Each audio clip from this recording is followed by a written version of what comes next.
Si Honda din talaga ang isa sa may magagandang design ng motor na nilalabas nila, mapa small cc to higher displacement, and sa lineup nga po ng kanilang underbone talagang ang pupogi. Andyan nga si Honda RS 150cc and GTR 150cc na talaga namang ang pupogi, and bukod nga sa may magandang looks, meron pang power output na di ka talaga mabibitin. Pero sa kabila nga ng mga yan, tila ba parang nabubuhayan na naman ang mga Honda fans, kasi naging tunog-tunogan na naman na si Honda Winner X 150cc is bali-balita daw nila na ilalabas na daw yan dito sa Pilipinas. Well, yan ang sama-sama nating aalamin. Kaya samahan nyo ako guys na pag-usapan ang underbone na ito. Pero bago yan, baka pwede naman na pa-subscribe ng aking YouTube channel. I-click mo na din ang notification bell para maging updated kayo sa mga susunod na i-upload ko. Guys, baka pwede naman na pa-like and follow ng aking Facebook page.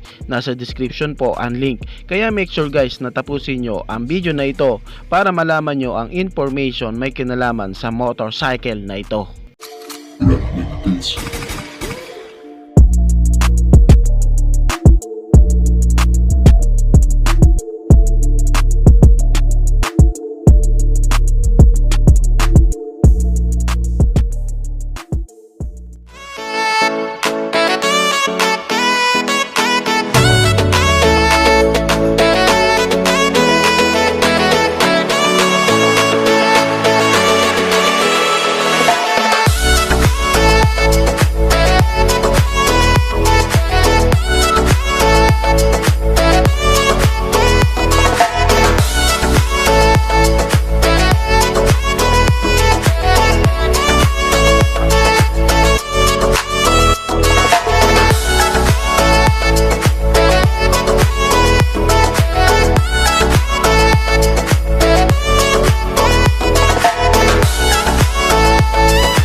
Ang Honda Winner X 150cc nga guys is talaga namang matagal nang lumabas sa ibang bansa, and doon nga sa kanila meron ng iba't ibang version and meron na ding iba't ibang color variant. Kaya pinapakita lang na talagang matagal nang available ang Honda Winner X 150 sa ibang bansa.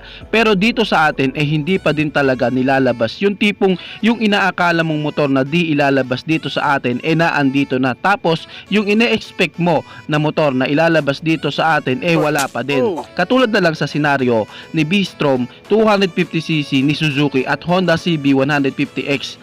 Yan yung mga motor na di mo talaga aakalain na ilalabas dito sa atin sa Pilipinas, kasi bihira ang mga rider dito sa atin na mahilig sa mga adventure touring bike na nasa lower cc. Kasi ang iba natin mga kababayan guys, kung mag-adventure touring bike na lang sila, mas pipiliin na nila na makakapasok sila sa expressway. Syempre Pinoy tayo pero syempre meron ilan din dito sa atin guys na nag-a-avail din ng mga ganitong klaseng motorcycle na kahit nasa small displacement parang pwede na rin pang service sa trabaho, kasi ang hinahanap nila is yung comfortable na body posture. Pero guys, iilan lang sa ating mga kababayang mga rider. Kaya yung mga small cc displacement talaga ang mas mabenta, pero sa senaryo nga ni Honda Winner X 150 tila ba napakailap nito dito sa atin na ilabas. Well, ano nga bang meron sa underbone na ito at tinagurian siyang pinakapoging underbone? Ang Honda Winner X 150 nga guys is kargada po ng 149.2 cubic centimeter engine displacement, naka 4-stroke single cylinder dual overhead cam with 4 valves, naka fuel injected na po sa kanyang fuel system, and naka liquid cooled engine. 11.3:1 po ang kanyang compression ratio. Ngayon, kamusta naman sa kanyang power output? Ito nga guys is merong maximum power na 15.4 HP at 9,000 RPM, and meron naman siyang maximum torque na 13.2 Newton meter of torque at 6,500 RPM. Para sa kanyang power output guys, well, accurate na din sa isang 150cc underbone. Yes, di naman siya kasing lakas ni Raider 150 Fi and SYM BF3i 185cc sa kanilang power output. Bawing-bawi naman si Winner X 150cc sa kanyang looks. Kita kasi talaga guys ang pagka-futuristic design nito sa kanyang front design and bulky body shape. napaka-sharp and more aggressive. Samahan mo pa sa kanyang mga edges and aerodynamics design. Panalong panalo talaga ang Winner X 150cc pagdating sa kanyang looks ng bike na ito. At para nga sa kanyang performance, okay na din talaga guys, kasi ito nga is kaya niyang mahit ang kanyang top speed sa bilis na 143 kph. Ito pa ang malupit sa kanya guys, kasi isa din siya sa 150cc displacement na underbow na meron pong matipid na gas consumption na kumukonsumo lamang po ng 50 km per liter. Para sa isang 150cc underbow na merong ganang power output and performance, matipid na po ang ganyang gas consumption. Pagdating naman sa kanyang sukat ng mga gulong, sa unahan is may sukat nga po siya na 90/80/17 and sa likuran naman is may sukat na 120/70/70 naman sa likuran. And pagdating naman sa kanyang braking system, naka-disc brake nga po ito sa harapan and sa likuran, and meron na po siyang features na ABS o anti-lock braking system, pero sa unahang bahagi lamang po siya merong ABS. 795mm naman po ang kanyang seat height at may sukat naman po na 148mm ang kanyang ground clearance. At para nga po sa kanyang seat height na 795mm, sukat na po ito para sa mga height ng Pinoy. Naka full LED na nga po ang kanyang mga ilaw and naka full digital panel gauge na nga po ang itsura ng kanyang gauge panel. Ang itsura nga po ng kanyang gauge panel is parang same sa mga Honda Click. Ito pa ang maangas sa kanya guys, kasi ito nga guys is meron na ding safety features na smart key. Kaya upgraded na din talaga ang underbone na ito. Syempre guys, meron na din siyang features na ISS o idling stop system. Ito yung features na kapag nakahinto ang motor mo, kusa nga pong mamamatay ang engine mo paglipas ng 3 to 5 seconds, and kapag pinihit mo na ang throttle, kusa na nga pong aandar ang makina mo. Meron na din siyang built-in na USB charging port. Pagdating naman guys sa kanyang suspension, sa unahan nga is naka-telescopic fork at sa likuran naman is naka-monoshock. Ngayon, kamusta naman sa kanyang presyo? Well, sa bansang Vietnam guys, ito nga guys is nagkakahalaga ng 50 million Vietnamese dong, na kung direct po nating i-convert, direct po guys direct na i-convert sa Philippine money, ito nga po is papatak ng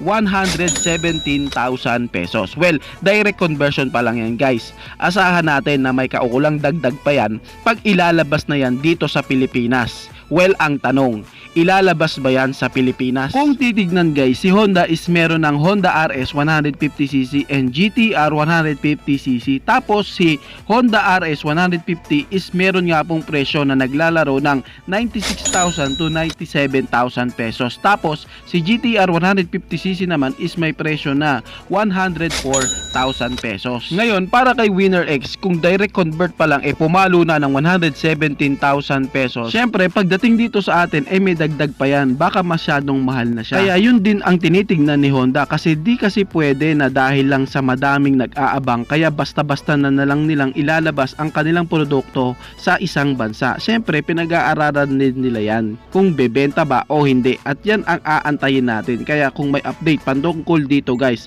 agad ko kayong sasabihan. Syempre, malay mo magbago ang ihip ng hangin, dalhin na yan dito sa Pilipinas. Kaya wait lang tayo muna. Kaya wag ka munang mainis, i-update ko naman kayo about kay Winner X 150cc. Dito talaga sa atin guys, madami na talagang nag-aabang sa motor na ito, sa underbone na ito, si Winner X 150cc. Napakatagal na kasi niya talagang inilabas sa ibang bansa, pero dito sa Pilipinas hindi pa rin talaga nilalabas. Kaya antay-antayin na lang natin ang update ni Honda kung kailan ba ilalabas yan dito sa Pilipinas. Sa ngayon, ito muna ang update na aking mababahagi sa inyo.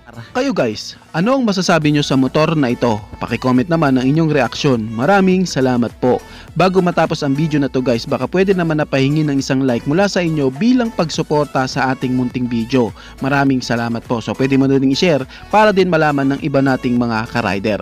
Sa tingin ko guys is dito ko na lamang po tatapusin ang ating vlog. I hope na nag-enjoy kayo sa aking hinandang video para sa inyo. Pinasisigla ko din kayo guys na i-subscribe ang aking YouTube channel. I-click mo na din ang notification bell para maging updated kayo sa mga susunod na i-upload ko. So dito ko na lamang po tatapusin. Maraming salamat po. Ichi boy. Thank you.